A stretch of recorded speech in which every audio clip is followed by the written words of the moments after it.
नमस्कार दोस्तों, हम आपका स्वागत करते हैं गुरु कृपा कंपटीशन चैनल में। दोस्तों, हमारे द्वारा 2 वीडियो आगे बनाए गए थे, वो वीडियो को आपने बहुत भरपूर प्यार दिया, इसके लिए तहे दिल से धन्यवाद। और रीट के लिए लगातार कॉल और कमेंट आ रहे हैं कि सर रीट कब होगी, कब विज्ञप्ति होगी, 2020 में होगी नहीं होगी। कुछ क्वेश्चन है जो मैं आज लेके आया हूँ आपके लिए। लगभग 90% स्टूडेंटों के ये क्वेश्चन है जो मैं, क्योंकि प्रत्येक कमेंट का मैं आंसर नहीं दे सकता दोस्तों, इतना समय मेरे पास में नहीं है, लेकिन मैं भरपूर कोशिश करता हूँ आपको इस गुरु कृपा कंपटीशन चैनल में जितना मैं दे सकूँ और जितना आपको मोटिवेट कर सकूँ, जितनी अच्छी न्यूज़ दे सकूँ, मैं कोशिश करता रहता हूँ। तो आज करते हैं चर्चा। सबसे पहले परीक्षा 1 होगी या 2। दोस्तों, जो मीटिंग हुई थी उस मीटिंग में आपने देखा होगा कि सरकार ये चाहती है कि भर्ती परीक्षा लेट हो। क्यों? अगर सरकार ये नहीं चाहती तो 24 दिसंबर को जब सरकार ने फैसला किया था कि 2 अगस्त को रीट होगी और सितंबर में फर्स्ट ग्रेड का एग्ज़ाम होगा, तो सरकार 2 अगस्त को रीट भी करवा देती और फर्स्ट ग्रेड का रिजल्ट निकाल के उनको ज्वाइनिंग देकर फर्स्ट ग्रेड भी 2 सितंबर को करवा सकती थी। सरकार के पास भरपूर समय था, लेकिन सरकार टाइम निकाल रही है। सरकार नहीं चाहती कि मैं मेरा एग्ज़ाम जल्द कराऊं, तो इसलिए बिल्कुल एग्ज़ाम अब लग रहा है, जो हमारे सूत्रों से मालूम चला है, मेरे अनुभवों से जो मालूम चला है, सरकार बिल्कुल 2 एग्ज़ाम करवाएगी। क्यों करवाएगी सरकार? एक तो सरकार भर्ती को लेट करना चाहती है, भर्ती परीक्षा देरी से होगी और स्टूडेंट भी नहीं बोल सकते। और एक राजस्थान जीके के जोड़ दिया जाएगा, जिससे बाहर राज्य के जो भी व्यक्ति है वो कम से कम आ सके। तो सरकार का भी कार्य हो रहा है, भर्ती भी लेट हो रही है और राजस्थान की युवा वर्ग खुश भी हो रहे हैं। तो बिल्कुल 2 एग्ज़ाम होने के पूरे चांस है। मैं आपको बता देता हूँ, अब जो अगली मीटिंग होगी और उसके बाद जो ये होगा आप देख लेना दोस्तों, क्योंकि राजस्थान जी के जोड़ेंगे तो राजस्थान के युवा खुश होंगे। और भर्ती परीक्षा को लेट कैसे कर सकती है गवर्नमेंट, और ये गवर्नमेंट का सबसे अच्छा फंडा है। अब मैं बात करूँगा मीटिंग कब होगी। दोस्तों, एक मीटिंग होगी, इस मीटिंग में सरकार ने जो भी कमेटी तय की थी, कमेटी तय करके उन्होंने जो नोट बनाने थे कि क्या आगे रणनीति होगी, उस पर उन्होंने, उसके बाद मैं आपको बता देता हूँ मीटिंग जो होगी वो 19 जून के बाद होगी, क्योंकि 19 जून तक वो जो राज्यसभा में फंसे हुए हैं, उसके बाद वो मीटिंग तय करके ये मीटिंग होगी। और इसके बाद क्या 2020 में होगी एग्ज़ाम? तो दोस्तों, मैं आपको बता देता हूँ कि डोटासरा जी ने कहा था कि मैं आपको 3 महीने का समय दूंगा। तो हो सकता है कि जून एंड में या जुलाई में विज्ञप्ति निकल जाए। जुलाई, अगस्त, सितंबर, अक्टूबर तक 3 महीने हो जाएंगे। तो अक्टूबर, नवंबर, दिसंबर कभी भी रीट का एग्ज़ाम गवर्नमेंट करा सकती है। जो सेकेंड एग्ज़ाम है उसको वो दिसंबर तक ले जा सकती है, दिसंबर या फरवरी तक ले जा सकती है, फरवरी तक मान लो आप, क्योंकि उसके बाद रिजल्ट आना और करके ये वैकेंसी विज्ञप्ति को सरकार लेट करेगी बिल्कुल। लेकिन आपको दोस्तों टीचर बनना है, इसलिए आपको भ्रमित नहीं होना है। अब बात करेंगे रीट। कई कमेंट तो ऐसे आते हैं, सर रीट होगा नहीं होगा? अरे भाइयों, बिल्कुल होगा, घबराने की ज़रूरत नहीं है। जब मैं तैयारी करता था मेरे साथ ही ये होता था, क्योंकि प्रत्येक अभ्यर्थी के लिए कोरोना महामारी में आर्थिक समस्या रहती है, प्रत्येक उनको जॉब चाहिए। और आज आपने देखा ही होगा, जो वेटिंग वाले ये कह रहे हैं कि हमको तो जॉब दे दो, स्टाम्प पर शपथ पत्र लिखवा लो कि 1 साल वेतन नहीं चाहिए हमको, पर हमको जॉब दे दो। दोस्तों, जॉब के लिए आज पूरी दुनिया मर रही है। तो मैं आपको ये कह देता हूँ कि रीट का एग्ज़ाम होगा। जो ये कह रहे हैं एग्ज़ाम नहीं होगा, उस कन्फ्यूज में आप खराब हो जाओगे। और ये विज्ञप्ति निकल गई तो दोस्तों वापस विज्ञप्ति नहीं है, गवर्नमेंट की हालत बहुत ख़राब है। इकोनॉमिक रूप से पूरा ढांचा खराब हो गया पूरा विश्व का, कहीं जॉब नहीं है। अगर ये रीट का एग्ज़ाम आप पास करके नहीं लग पाओगे तो मैं ये बता देता हूँ राजस्थान का युवा और जो ग्रामीण क्षेत्र से आता है वो सबसे ज़्यादा भ्रमित होता है। मैं भी गांव से हूँ दोस्तों, और सबसे ज़्यादा मैं भी भ्रमित होता था, क्योंकि पूरी न्यूज़ पहुँच नहीं पाती। और कई गांव में ऐसे जो रहते हैं वो कहते हैं नहीं, अब गवर्नमेंट करवा ही नहीं सकती। जब करवा देती है तो ये कहते हैं कि हमने तो पहले कहा था तो तैयारी कर, तेरे को तैयारी अच्छी नहीं लगती। यानी वो चित्तपुट अपना रखते हैं, तो उससे आप सबसे ज़्यादा कंफ्यूज होते हैं। तो भाइयों मेरी बात मान लो कि आपको ये रीट का एग्ज़ाम पास करके टीचर बनना है। अब एग्ज़ाम कभी हो ये आपको सोचना ही नहीं है कि कब एग्ज़ाम होगा नहीं होगा। आपके लिए तो सबसे बड़ी खुशखबरी ये है कि कम से कम एग्ज़ाम हो रहा है, विज्ञप्ति आ रही है। अगर फर्स्ट ग्रेड का इतना बड़ा धरना नहीं होता तो मैं ये आपको दावे के साथ कह सकता हूँ इतनी बड़ी विज्ञप्ति के लिए भी सरकार राजी नहीं होती। सरकार की मजबूरी थी उस आंदोलन को दबाने के लिए। अब कहाँ गए वो रिजल्ट, कहाँ गए?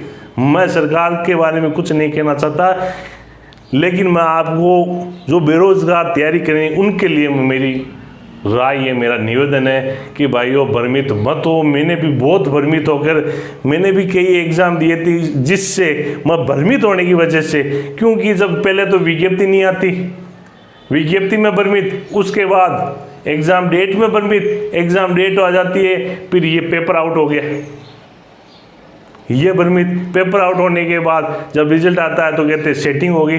दोस्तों सेटिंग, मैंने मेरी ज़िंदगी में कभी इन बातों पे विश्वास नहीं किया। होता है नहीं होता है वो आगे की बात है। अपन मीडियम परिवार के से बिलोंग करते हैं, अपने को नौकरी बहुत ज़रूरी है, अपने लिए नौकरी जीवन है। तो अपने को नौकरी लेनी है तो इन फिजूल की बातों में फंसकर अपना जो कीमती समय है वो खराब कर देंगे। समय चला गया तो उसके बाद कुछ नहीं होगा।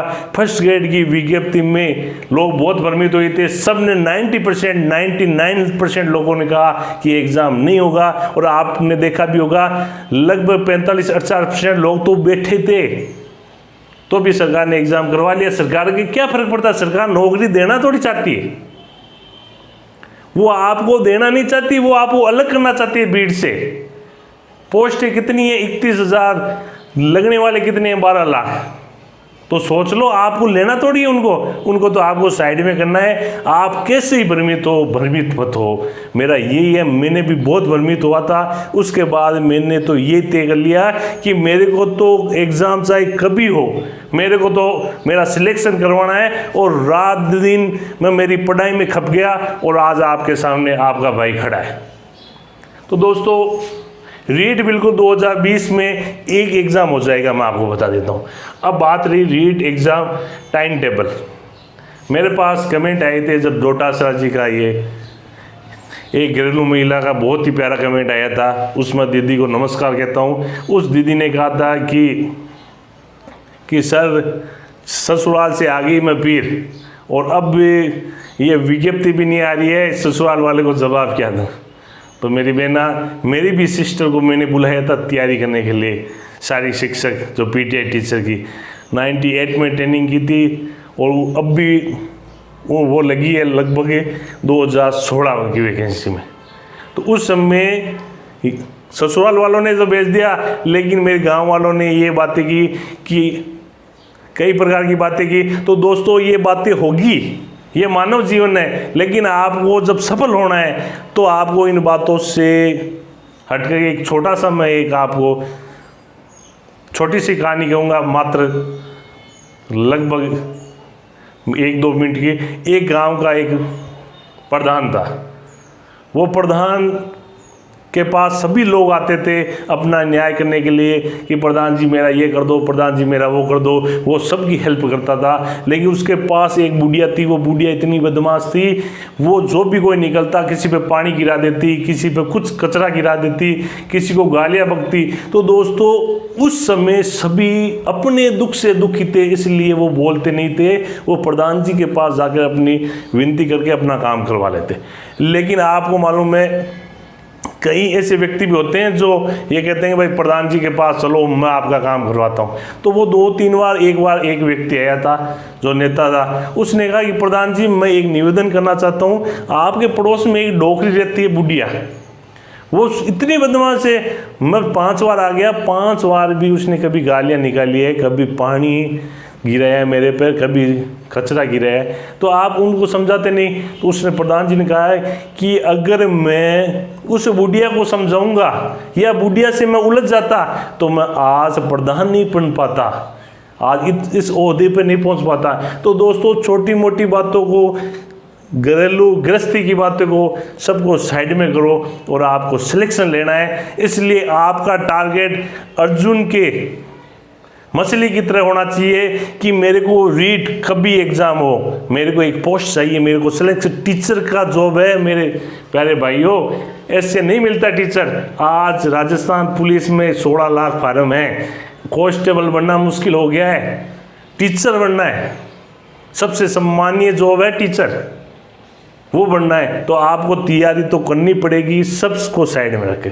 दोस्तों अगला अपना, उस दीदी ने कहा कि मेरे लिए टाइम टेबल बनाओ, मैं बिल्कुल जब अगला वीडियो लाऊंगा तो घरेलू महिला के लिए जो जॉब प्राइवेट जॉब करते हैं, स्कूल में वगैरह हम पढ़ाते हैं या कोई कोचिंग में, दुकान में भी कई व्यक्ति जाते हैं, और जो सामान्य बिल्कुल तैयारी करने वाले, इनके लिए सबके लिए मैं एक लेके आऊँगा, बिल्कुल टाइम टेबल लेके आऊँगा।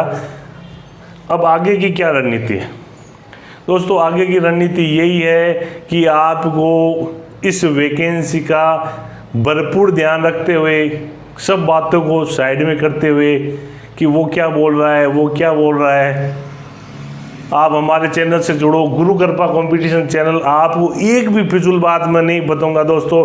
मेरे जॉब लगी हुई है, मेरे तनख्वाह मिल रही है, मेरे को आपके फालतू के व्यू नहीं चाहिए जो कंफ्यूज करके व्यू है। मेरे गुरु कृपा कंपटीशन में जो होगा उसका मैं गारंटी लेता हूँ, उस चैनल में मैं आपको गलत न्यूज नहीं दूंगा।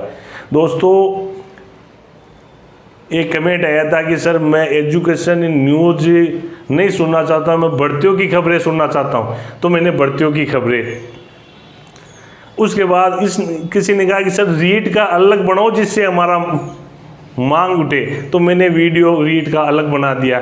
तो कमेंट आ रहे हैं कि सर एक ही न्यूज़ को आप बार बार दिखाते हो। तो दोस्तों मैं आपको बता देता हूँ, टिकटॉक से 5700 लाख के करीब भारत से पैसा चाइना में गया है। जब लोग 2-2 घंटे टिकटॉक देख सकते हैं तो एजुकेशन न्यूज़ आप क्यों नहीं देख सकते भाई? अगर आपको नहीं देखना तो बंद कर दो। अरे कमेंट तो कम से कम प्यारे करो। मैं आपको बता देता हूँ, मैं 7 साल वकालत करके फिर टीचर बनाऊँ, और मैं भी काम भी करता था, मेरी पढ़ाई भी करता था, कोचिंग में भी पढ़ाता था, सब काम करके यहाँ आया हूँ दोस्तों, मेरे को मालूम है। तो आप कम से कम, मैं जो मिशन लेके आया हूँ वो मिशन मैं पूरा नहीं कर पा रहा हूँ। इसलिए नहीं कर पा रहा हूँ कि कई कमेंट ऐसे आ जाते हैं जिससे मेरी आत्मा आहत हो जाती है। तो दोस्तों अच्छे प्यारे कमेंट करो जिससे मेरा भी हौसला बढ़े। अगर आपको नहीं देखना वीडियो तो बंद कर दो वीडियो भाई। अगर आपने वो न्यूज़ सुन ली तो मेरे चैनल पर मैं आपको बता देता हूँ कि किसी प्रकार की। अब आगे की बात करता हूँ। आगे की रणनीति यही है, रीट का एग्ज़ाम होगा, बिल्कुल होगा, छोटा सिलेबस नहीं है। आप अपनी तैयारी में लगे रहो जब तक फाइनल एग्ज़ाम होकर आप सफल नहीं हो जाते। नोट्स कैसे बढ़ाएं? तो नोट्स के लिए मैं मेरा एक वीडियो लाऊंगा, नोट्स कैसे। दोस्तों नोट्स बनाने पड़ेंगे आपको। अगर आप नोट्स नहीं बनाओगे तो सफलता आपकी 90% कम हो जाएगी। लिखना पड़ेगा आपको।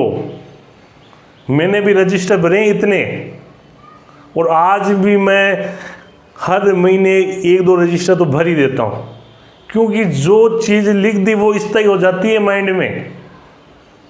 अगर आप नहीं लिखने की आदत डालोगे तो आपके लिए समस्या हो जाएगी।